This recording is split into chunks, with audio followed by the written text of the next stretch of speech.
नमस्कार और स्वागत है। आज हम निवेश की दुनिया के दो बहुत ही दिलचस्प खिलाड़ियों को आमने सामने लाने वाले हैं। जी हाँ, बात हो रही है रीट्स और इन्विट्स की। चलिए शुरू करते हैं ये महामुकाबला। अक्सर निवेशक एक ऐसे इन्वेस्टमेंट की तलाश में रहते हैं, मतलब जहां से एक रेगुलर इनकम भी आती रहे और पैसे की ग्रोथ भी हो, है ना? ये एक बहुत ही आम सवाल है और आज हम इसी का जवाब ढूंढने की कोशिश करेंगे। तो आज हम क्या-क्या देखने वाले हैं? सबसे पहले इन नए दावेदारों को जानेंगे, फिर होगी इनकी आमने-सामने की टक्कर, देखेंगे कि अंतिम फैसला क्या निकलता है, और आखिर में बात करेंगे एक स्मार्ट निवेशक की रणनीति पर। तो चलिए पारंपरिक स्टॉक्स और एफडी से थोड़ा आगे बढ़ते हैं। आज के दौर में मॉडर्न पोर्टफोलियो के लिए दो बहुत ही जबरदस्त दावेदार उभरकर सामने आए हैं, रीट्स और इन्विट्स। चलिए तो अब बारी है इन दोनों चैलेंजर्स से मिलने की, जो पोर्टफोलियो में अपनी जगह बनाने के लिए तैयार हैं। समझते हैं कि आखिर ये है क्या। सबसे पहले बात करते हैं रीट की, यानी रियल एस्टेट इन्वेस्टमेंट ट्रस्ट। अब ये है क्या? बहुत सिंपल है। इसे एक ऐसी कंपनी समझिए जिसका काम बड़े बड़े ऑफिस पार्क, शॉपिंग मॉल, मतलब ऐसी कमर्शियल प्रॉपर्टीज खरीदना और चलाना है जिनसे किराया आता हो। भारत में एम्बेसी रीट या माइंडस्पेस रीट्स इसके कुछ बड़े नाम हैं। और रिंग में हमारा दूसरा दावेदार है INVI, यानी इंफ्रास्ट्रक्चर इन्वेस्टमेंट ट्रस्ट। जैसा नाम से ही जाहिर है, ये ट्रस्ट देश के बड़े बड़े इंफ्रास्ट्रक्चर प्रोजेक्ट्स में पैसा लगाता है, जैसे कि टोल वाली सड़कें, पावर ट्रांसमिशन लाइंस या फिर टेलीकॉम टावर्स। IRB इन्विट और पावर ग्रिड इन्विट इसके कुछ जाने पहचाने उदाहरण हैं। तो मतलब इन दोनों के बीच का जो सबसे बड़ा और बुनियादी फर्क है वो यही है। रीट्स का फोकस है कमर्शियल रियल एस्टेट पर और इन्विट्स का फोकस है इंफ्रास्ट्रक्चर एसेट्स पर। एक तरफ मॉल्स और ऑफिस, दूसरी तरफ सड़कें और पावर लाइंस। तो अब शुरू करते हैं असली मुकाबला, आमने सामने की टक्कर। हम इन दोनों को कुछ जरूरी इन्वेस्टमेंट पैमानों पर तोलेंगे और देखेंगे कि कौन किस पर भारी पड़ता है। और ये रहा राउंड नंबर 1, स्थिर आय की जंग, यानी रेगुलर और भरोसेमंद इनकम देने के मामले में कौन बेहतर है।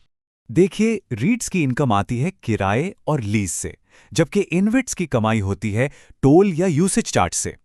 लेकिन यहां जो गेम चेंजर है वो है कॉन्ट्रैक्ट की अवधि।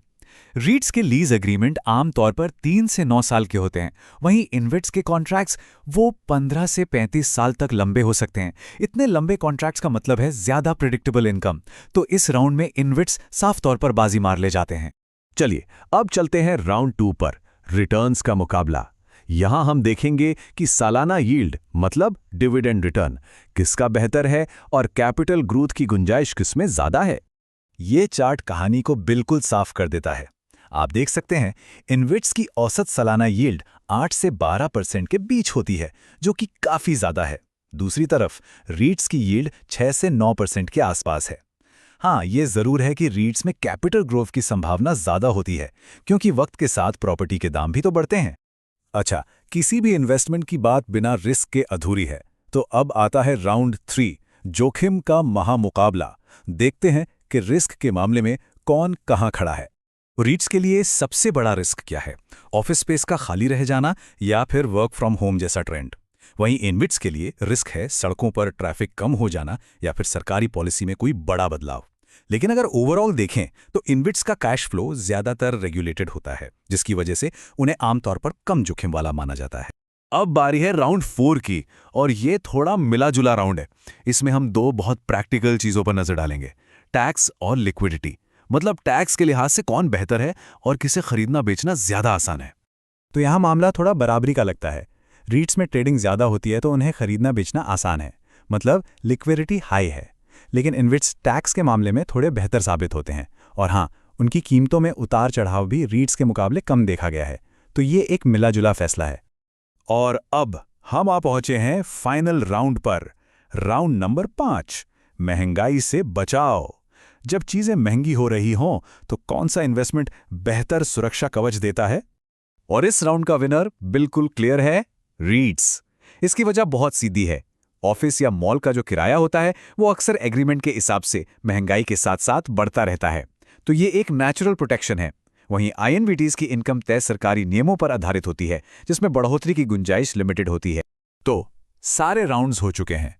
अब वक्त है अंतिम फैसले का, मतलब कौन सा इन्वेस्टमेंट किसके लिए सही है। चलिए इसे समझते हैं। देखिए, ये सब कुछ निवेश के लक्ष्य पर निर्भर करता है। अगर लक्ष्य एक रेगुलर स्थिर इनकम पाना है तो इन्वेस्ट्स बेहतर विकल्प हैं। वहीं अगर ज्यादा ग्रोथ पोटेंशियल और महंगाई से सुरक्षा चाहिए तो रीट्स की तरफ देखना चाहिए। कम रिस्क लेने वालों के लिए भी इन्वेस्ट ज्यादा सूटेबल हैं। लेकिन 1 मिनट रुकिए, क्या हो अगर जीतने वाली चाल किसी एक को चुनना ही नहीं? चलिए अब बात करते हैं एक स्मार्ट इन्वेस्टर की असली रणनीति की। कई एक्सपर्ट्स का मानना है कि सबसे अच्छी स्ट्रैटेजी है एक बैलेंस्ड अप्रोच, यानी किसी एक को चुनने के बजाय दोनों को अपने पोर्टफोलियो में शामिल किया जाए। स्थिरता और ग्रोथ के बीच एक सही बैलेंस बनाने के लिए 50-50 का बंटवारा एक बहुत अच्छा आइडिया हो सकता है। इसका लॉजिक भी बहुत सीधा है।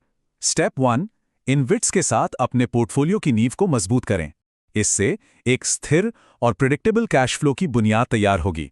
और फिर स्टेप 2, इसमें रीट्स को जोड़ें। इससे पोर्टफोलियो में ग्रोथ की संभावना और महंगाई के खिलाफ एक मजबूत ढाल भी जुड़ जाएगी। ये दोनों मिलकर एक दूसरे को कमाल का कॉम्प्लीमेंट करते हैं। तो इस पूरे मुकाबले के बाद अब सवाल यह है कि अपने पोर्टफोलियो की टीम को मजबूत बनाने के लिए इनमें से किस दावेदार को शामिल किया जाएगा, या फिर क्या दोनों को ही टीम में जगह मिलेगी?